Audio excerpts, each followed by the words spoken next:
Yang saya hormati Ustaz, yang saya hormati Pak Bakir, yang saya hormati pengurus umum Kecamatan Mojokerto, dan Bapak Ibu sekalian serta rekan-rekan yang saya cintai.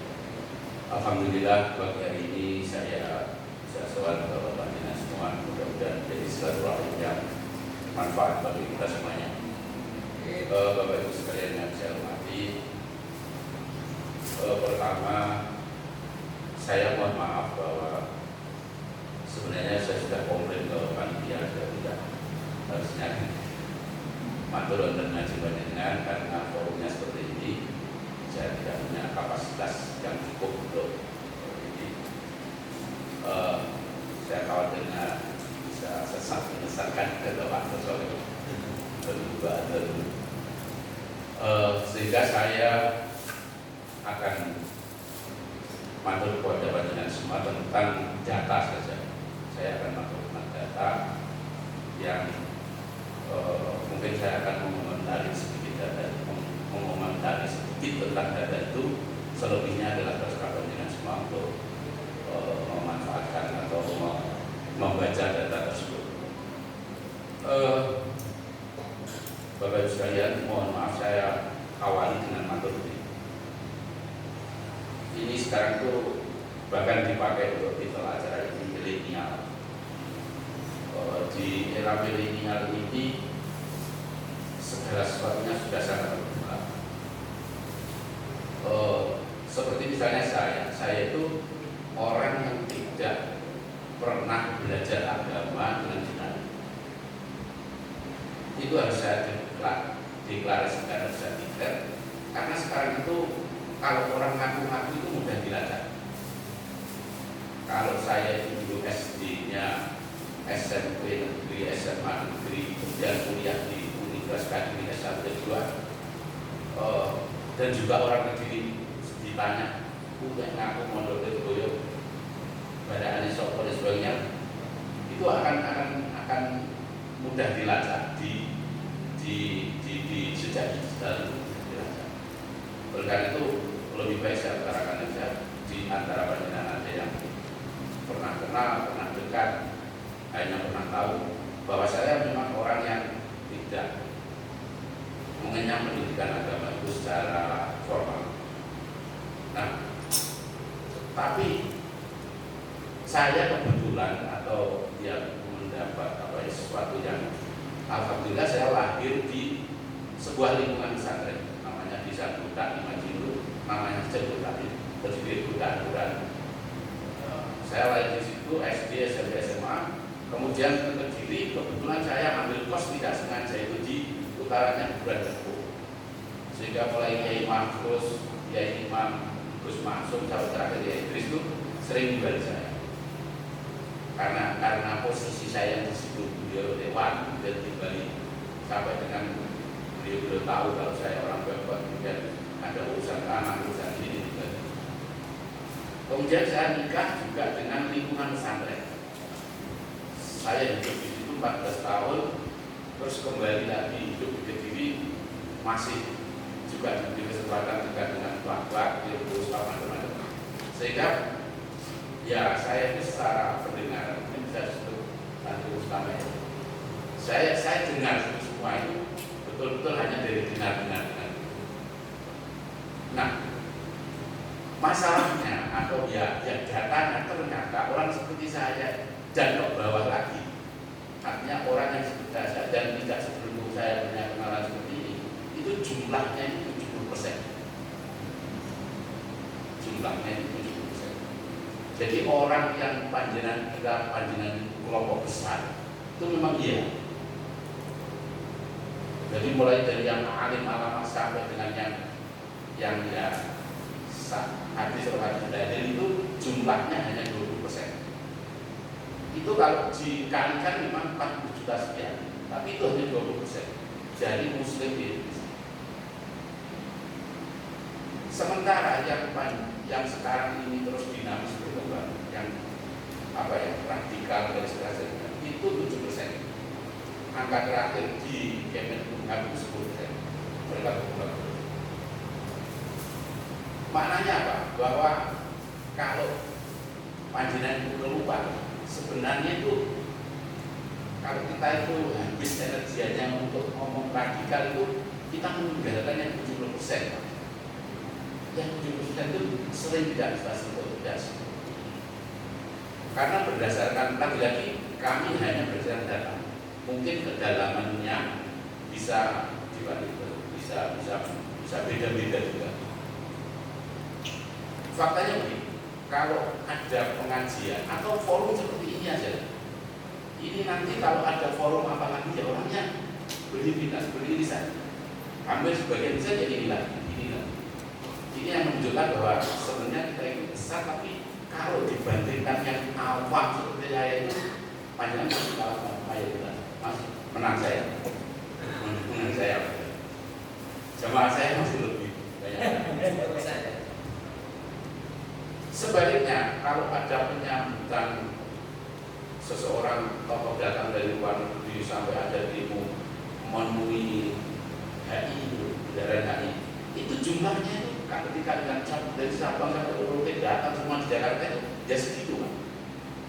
Tapi lagi-lagi yang 70% ini tidak kemana-mana. Begitu juga yang kedua, banyak amati di desa, di kampung, di kelurahan ini yang betul-betul mulai ya jurumiyah, alfiah sampai dengan yang di pesantren atau yang kita hitung sekalian yang sama bidang yang negeri pun itu angkanya tetap tidak lebih 20%. Yang garis keras malah bisa kelihatan hanya 1%. Tapi selebihnya itu kalau sudah kalau di Banyuwangi itu kan sore dari luar masjid atau minggu sore itu berarti itu Islam, milenial Islam ya segitu bekalnya. Nah itu yang akan dihadapi adik-adik beberapa dengan sebagai calon-calon jadi atau akan berperan sebagai apa di masyarakat itu seperti itu datanya. Oleh karena itu dalam perkembangannya di dunia medsos itu bisa banyak kesan. Kalau ada di wall, ada suatu berita atau di akun tertentu itu ada viral perdebatan, itu yang menggunakan hujah yang benar, yang ahli sunnah maupun yang garis keras itu ya segitu jumlahnya. Jadi ribuan komen dari jutaan komen itu ya isinya jempol, ini sumpah gitu aja. Yang tertarik, yang masuk di diskusi itu, yang betul-betul punya landasan yang benar, tidak baik. Oleh karena itu nanti akan dipakai. Saya sekali lagi datanya saja. Yang pertama tentu sudah pasti itu adalah bagaimana kita memperkuat basis pribadi kita, basis masing-masing individu, generasi muda kita, generasi milenial kita itu dengan pemahaman agama yang betul-betul kuat. Bahkan untuk modal bermedsos pun harus seperti itu, karena persaingannya lebih terbuka, lebih keras nanti juga bisa. Yang kedua, yang perlu dipersiapkan adalah bagaimana juga mengenal perilaku atau pergerakan dari milenial yang 70% tadi. Jadi dalam era kekiniannya yang 70% itu malah semakin tidak lagi hanya ngaji sore di para guru ngaji di jalan. Itu jumlahnya sudah sangat tergerus, tetapi mereka googling, mereka searching di medsos. Ini data-data ini semuanya terdata, terinkripsi dengan jelas di media analisis. Siapa bergerak mana, mempelajari apa, ini semuanya bisa dilihat di sana. Nah, oleh karena itu maka barangkali ya, ini barangkali, sekali lagi saya hanya menyajikan data, barangkali nanti Pak Bakir, Ustaz dan para senior mendorong ini ke medsos, maka di sana ada beberapa tip yang bisa diikuti. Hasil media analisis menunjukkan bahwa pertama, yang paling menarik itu adalah konten lucu. Artinya begini, kalau saya mau boleh sedikit mengomentari, tapi sekali lagi saya sama sekali tidak masuk ke materi. Misalnya sebuah konten serius, tetapi kemudian ada prolognya atau memang kemasannya atau mungkin memang penamaan kontennya itu juga lucu.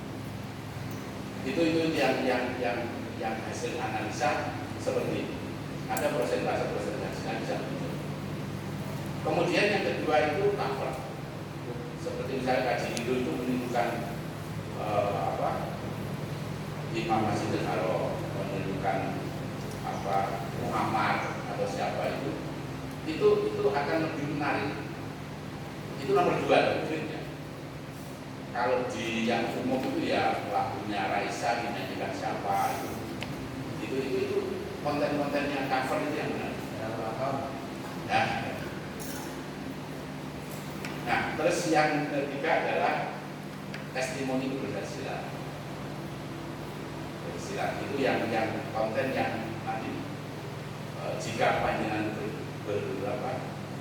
bermedsosnya atau berdakwahnya melalui medsos, itu yang keempat baru tentang tutorial, cara membaca apa, cara membuat apa, cara menanam apa, itu nomor 4. Itu jika kita nanti juga akan memanfaatkan medsos untuk kegiatan kita seperti itu, baik itu untuk kepentingan dakwah ataupun kepentingan promosi sesuatu yang banyak hasilkan secara ekonomi misalnya, itu bentuknya demikian.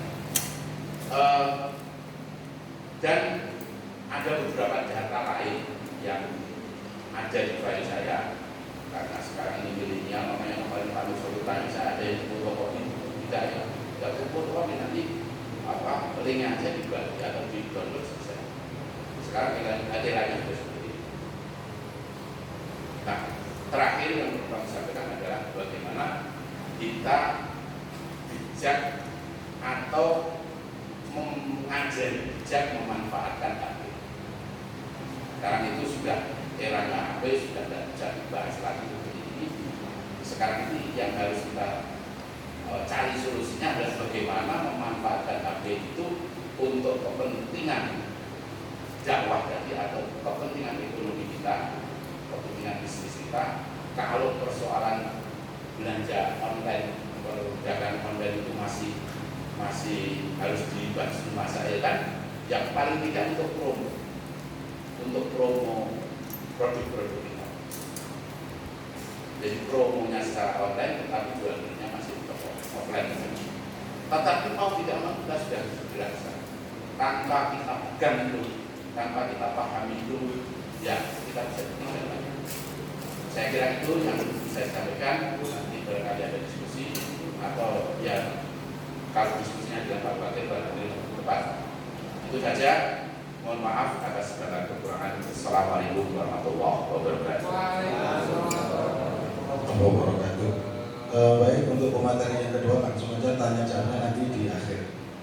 Jika disampaikan oleh Dr. Ahmad Subakir. Monggo, Pak Bakir.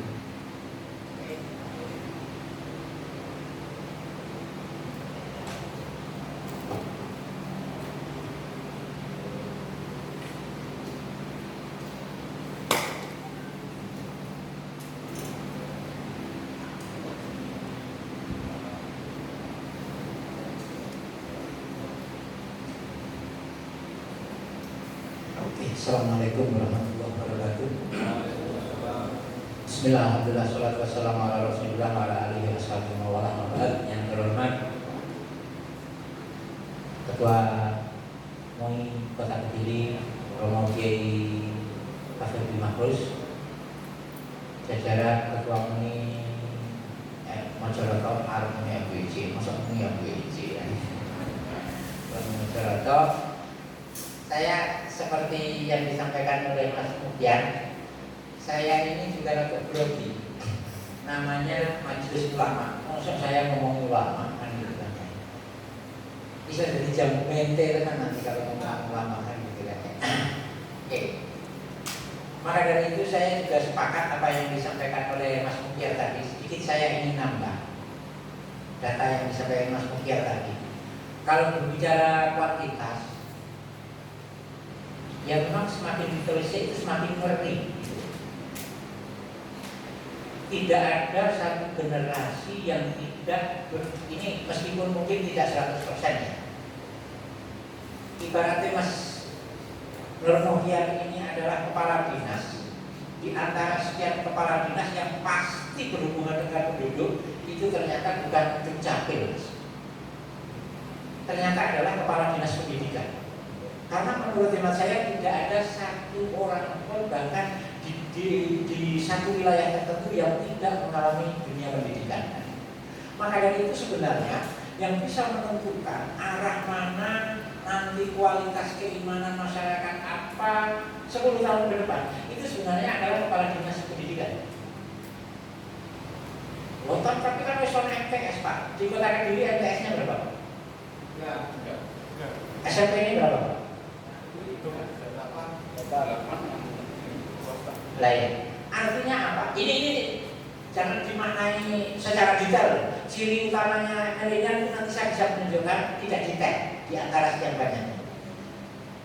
Misalnya MTS, MTS itu memang ya paling tidak bisa salah lah. Seperti Mas Mukyar tadi santri-santri istimewa itu bisa lah, minimalnya itu. Tapi nek SMP negeri masih bisa diandalkan, pasti kepala dinasnya wajib ini orang guru agama nih kan gitu kan. Tetapi repotnya guru agama ketika SMP negeri itu bisa minggu orang jam kan. Sing sak jam siswane mlebu, sing sak jam lagi dilalah pas gurune rapat dinas. Nah ini andaikan mulai dari SMP sanawiyah seperti itu, yang hanya 3 sanawiyah dengan yang musuh sekian, itu kira-kira ketika berjibaku dengan kerumunan yang pernah istimewa dengan yang tidak istimewa, banyakan mana? Tetapi memang ini apa jaringan Al-Quran ini jaringan Nabi Yusarul Matu Mahaman Ahabba Ilai. Jadi orang itu akan dikelompokkan dengan siapa senangnya. Nah saya itu ngalor ketemu dengan Lirboyo, ketemu dengan Yuswantri, wah memang saya Kota Kediri ya ini gitu loh. Wah ketemu dengan Yuswantri, wah ini di dalam ya, wah aku pintar-pintar. Jadi yang ada di bayangan saya rumah satu di luar bahasan makmuyat tadi kan. Tak pikir bahwa masyarakat Kediri ya sekitar ini ketika yang Lirboyo aku ketemu itu. Padahal yang ketemu saya di Lirboyo tadi juga yang ketemu saya di Jamsara kan gitu kan. Ketemu di Jamsara nanti ketemu lagi itu di Menikita kok. Jelas orangnya itu tetapi dalam bayangan saya bahwa ini loh masyarakat Kota Kediri wis sarungan kabeh, pakai kae wis bener kabeh, ora pakai kah ngono kan gitu kan. Tetapi kita tidak mencoba melihat bahwa sanawiyah saja itu ada 3. Belum lagi Lirboyo. Itu nek Lirboyo jelas itu ana pahala kafaro yang kufra takfiran ya. Itu wis busukne gede apalagi wani ngarep kan gitu kan ya. Itu kalau kata tidak aja ngalah, tetapi saya sing sanawiyah sampai tadi gak itu adalah memalukan kan gitu kan. Maka dari itu sekarang saya ingin menunjukkan bahwa kalau begitu dulu itu jawabannya harus gimana. Maka dari itu yang saya sampaikan ini saya tidak akan berbicara ini loh materinya ini mau dosa gede saya. Itu kan bisa katakan saya bisa jadi apa mas jamu mente tenang gitu loh. Ini ulama yang diomongin. Maka saya hanya akan menunjukkan bahwa para ulama sekarang tadi sana sudah dilatih jadi ulama. Ketika jadi ulama mau ngomong rumah samu bahwa masyarakat itu kayak sing selama ini kok ngerti enggak? Ketemu dengan Gus wah saungan kabeh wis malih kabeh, ketemu nang ngene iki ta itu. Rumah samu berdiri gitu. Di luar itu masih banyak kan gitu kan. Seperti yang dikatakan oleh Mas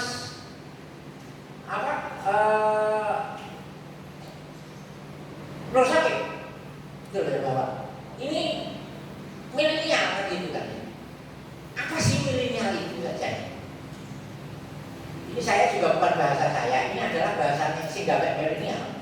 dari Pak Yahya. Saya tidak mau yudiknya, yudik tuangnya. Singkat paling gampang kan Pak Yahya kan gitu kan ya. Jadi Pak Yahya bahwa ini adalah kalau yang namanya bimbingan itu adalah arahan yang dilakukan secara sadar dari orang dewasa kepada anak agar menjadi dewasa, mandiri, memiliki kepribadian yang utuh dan yang matang. Itu kalau dia namanya pembinaan. Maka dari itu kalau saya disuruh membina ulama, baik sekali lagi saya anggun banget loh Mas ini tadi jawabnya membina ulama itu. Maka dari itu saya di sini tidak membina ulama, tetapi ingin menunjukkan bahwa para ulama ini yang nantinya akan membina generasi kan gitu kan. Selama ini ulama-ulama ini atmosfernya itu dari itu ke itu dan selalu sarung dan selalu alim dan selalu bahasa Mas Mutia tadi 10% atau maksimal 20%. Tetapi di luaran jenengan itu ada yang 70% belum jenengan pikirkan. Kira-kira begitu. Saya akan memasukkan materi saya ini. Jadi masih ada 70%. Maka dari itu ketika orang NU gegeran kalau Muhammadiyah hanya masalah rumus, sama itu saja itu so gede. Sampaian dan yang benar dan yang tidak benar itu hanya 20%. Katanya Mas Mutia, bukan katanya saya. Sementara yang 70% itu kulit itu apa ya gak kenal, orang kulit itu apa ya ora kenal. Sampai itu tanggung jawabnya sebenarnya ojo gegeran kalau sing padha 20%. Sing 70% ini loh. Ayo.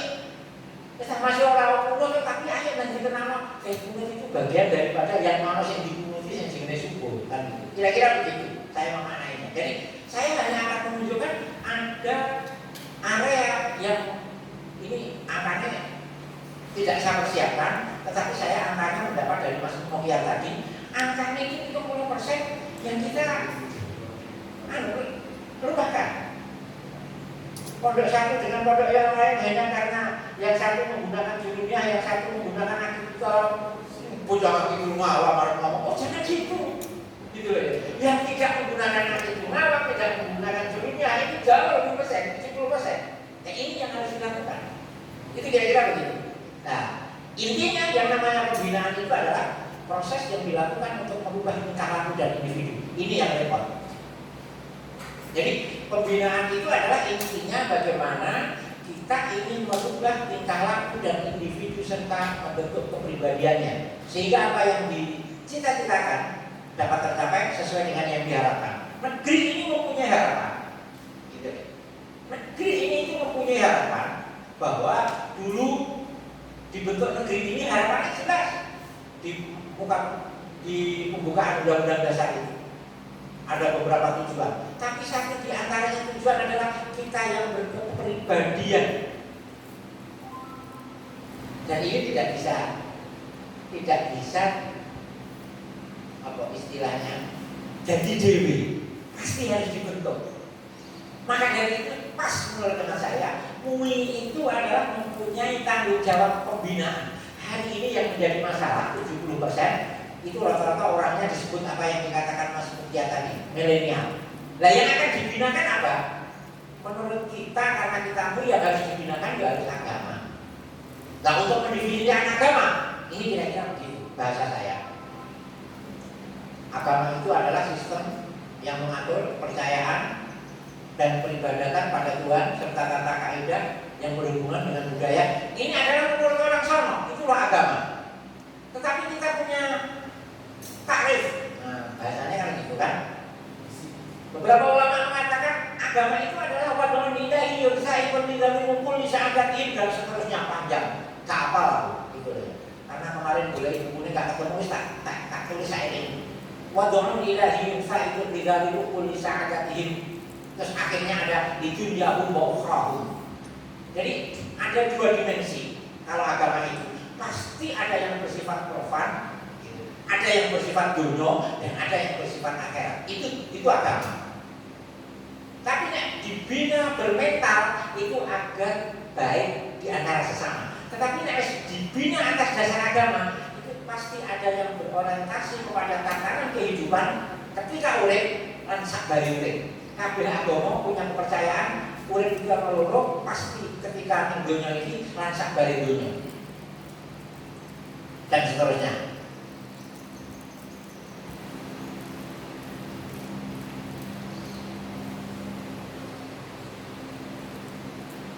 Nah, dalam Islam ini biasanya disebut dakwah.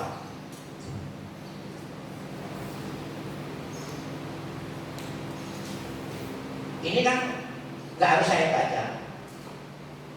Jadi selama ini ada yang memaknai bahwa dakwah itu harus ada mimbarnya, saudara-saudara sekalian dan lain sebagainya, terus dalilai lotok itu baru dakwah. Padahal sebenarnya enggak. Seperti tadi yang katakan yang namanya membina, apapun agar ini mempunyai kepribadian. Orang-orang tua dulu kita ketemu orang itu menjadi bagian kesalahan. Maka kalau sudah ketemu, agar nanti saya bisa berkomunikasi, biasanya rotok dhuwur. Nah, apa yang ini? Nah, agar itu rotok dhuwur, itu yang paling pas itu adalah ada mimbar. Maka yang pas ngaji itu pakai mimbar. Tapi sekarang untuk ketemu sampai delik itu bisa ketemu. Dan namanya medsos. Maka menurut hemat saya cara ini yang harus dirubah. Kalau dulu maknanya mimbar, sekarang itu seperti Mas Muhyad tadi katakan, mimbar itu ternyata saya ini mimbar. Maka Gusti Allah tidak menyebut mimbarnya, maka sabil. Kira-kira begitu, saya memaknainya begitu. Maka dari itu para ulama, khususnya ulama yang di Mojokerto ini, sekarang kita ayo merubah bahwa memang dulu ulama kita itu menggunakan mimbar ketika berdakwah. Tetapi perlu diketahui mimbar sekarang maknanya jangan dimaknai sebuah kotak yang ketika itu ditaruh di depan, yang di depannya ada banyak orang, baik yang secara lumpuh atau pleset. Tidak. Ternyata sekarang mimbar itu sudah beralih di sini. Beralih di sini. Nah, untuk itu sekarang karena beralih di sini, ini tugasnya jenengan yang tadi akan melakukan pembinaan. Yang akan dibinakan itu adalah sabilillah. Maka sekarang tidak boleh lagi menunggu ketika sudah dapat mimbar baru utuh. 70% ini angka laki-laki, saya senang sekali hari ini saya mendapatkan angka itu. Dan saya yakin Mas Muhyad juga tidak mau ngawur bahwa angka itu saya sendiri juga kaget. Sama gue kira kalau Muhammadiyah gagal oleh LDII itu maksimal 40% ya kan? Sehingga 40% itu gue bantu. Nah, antara NU, LDII, terus NU, LDII, Muhammadiyah, Wahidiyah, PI itu kumpul. Tuh karena saya minta 40% itu mahal masih pulang kan gitu kan? LDII rada salah pilih, Muhammadiyah rada gak patah iso maca ayat kan gitu. Sing pesantren sing rumangsa 10 tahun itu hanya bagaimana membenarkan makhraj gitu ya. Orang makhraj tak salah, nah aja hangat, ya dakwah kok mol. Maka kadang-kadang saya sendiri juga kaget ketika ada dai-dai anyaran yang menggunakan medsos itu. Nah, tetapi mereka semua itu tidak implik aja malah tak muni. Nah, mereka itu pandai seperti itu. Ini sajanya. Tapi kan saya juga paham. Kiai yang seperti itu juga boleh disalahkan karena memang dia punya pikiran bahwa aku itu orang benar. Nah, terus kiai ini saja orang benar sih 30% itu. Benar orang kira-kira. Malah jangan orang terima orang benar, karena benar itu piye. Maka jangan salahkan ketika tahu-tahu dia untuk tawadhu saja. Enggak iso, karena enggak ada bahwa antara tawadhu itu harus bahwa ini tawadhu atau ini itu tidak tawadhu, dia enggak tahu. Karena apa? Ya tadi kita selalu melingkar-lingkar di angka 10% atau bahkan hanya maksimal 20%. Sementara sesaat kita ketemu dengan yang 70% dan kita tidak pernah berpikir yang 70% itu ngajinya sama simula. Kalau dari kacamata ini saya sebagai orang ya itu jasanya luar biasa. Fakultas Tarbiyah itu selalu merumuskan yang paling banyak. Tetapi insya Allah lulusan Fakultas Tarbiyah tidak akan pulang ngaji nih gue Pak Badar itu enggak, pesantren naik enggak. Tapi mulai mesti nih gue pojokan kono, gue abangan. Maka kadang-kadang Kalau Abdullah itu kurang pintar, kadang-kadang yang dijak mobil, malah mobil barang kan gitu kan ya. Tetapi bisa mulang kan gitu kan. Karena dia mulangnya tidak dibayar. Maka dari itu ketika ono fakultas tarbiyah yang nanti tugasnya pulang ngajinya orang pakai pintar, guru kok kadang sih disalahkan iya nyetak guru gak kuantes.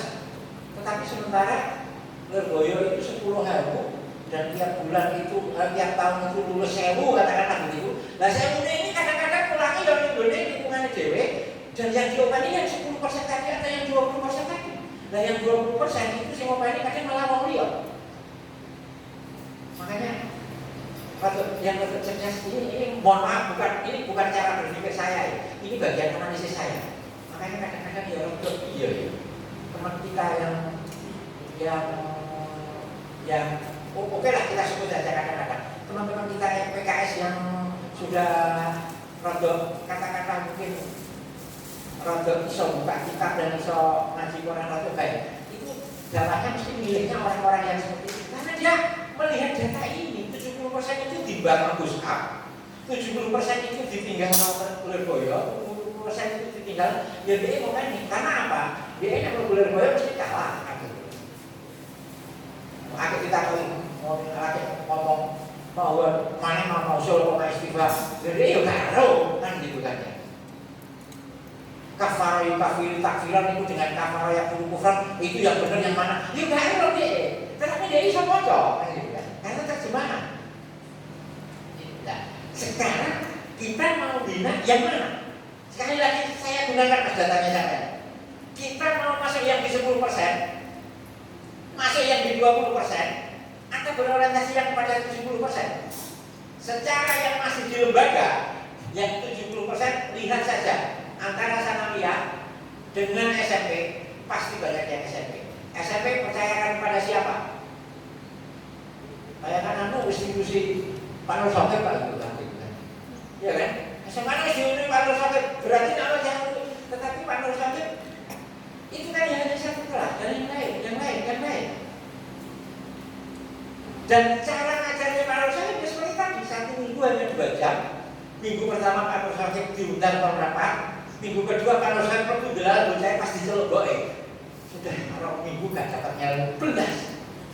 Dan itu berulang dan nanti dia jadi manusia dan jadi bagian daripada masyarakat. Padahal Mas Mutia itu saya tahu persis. Saya masih ingat, dia nikah itu saya ikut ngantarkan. Aku ikut ngantarkan, saya kaget. Boleh, lebih pesantren daripada ini Gus. Wah langsung solga. Padahal